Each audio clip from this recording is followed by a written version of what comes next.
नगर।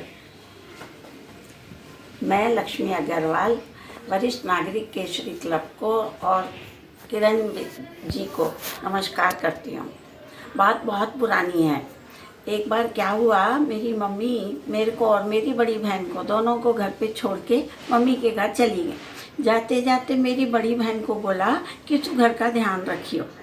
तो वो तो ऐसा हो गया कि मेरे ऊपर हर चीज़ को लागू करती थी। तो एक बार क्या हुआ, मैं कपड़े धो रही थी। कपड़े धोने के बाद मैं रोज़ मुझसे कहती थी तू तो साबुन ज़्यादा लगाती है, तू तो साबुन ज़्यादा लगाती है। मैंने उसकी बात पे ध्यान नहीं दिया। तो एक दिन क्या हुआ, उसको बहुत ज़ोर से गुस्सा आ गया। अब उसको गुस्सा आया तो मेरे को भी गुस्सा आ गया। दोनों की इतनी लड़ाई हुई कि आज भी मैं सोचती हूँ हम कभी इतना लड़ भी सकते थे क्या।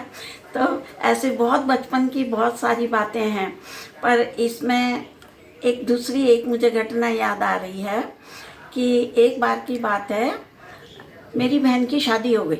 मेरे से बड़ी थी तो शादी हो गई। तो हमारे यहाँ पे एक भैंस रहती थी, हम गांव में रहते थे।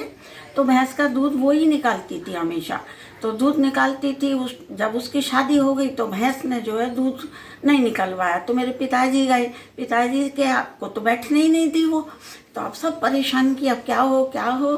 तो उन्होंने कहा कि अब क्या करा जाए। तो फिर मेरे को उन्होंने कहा कि तू जा, तेरे से शायद निकलवा लेगी। मैं गई तो उसने तो मेरे को भी नहीं छूने दिया अपने को।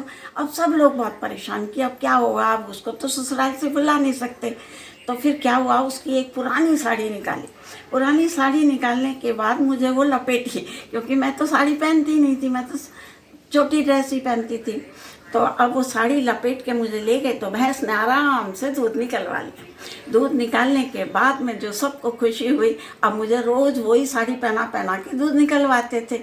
आज भी मैं उस घटना को याद करती हूँ तो इतना हंसती हूँ कि बस लोटपोट हो जाती हूँ। नमस्कार।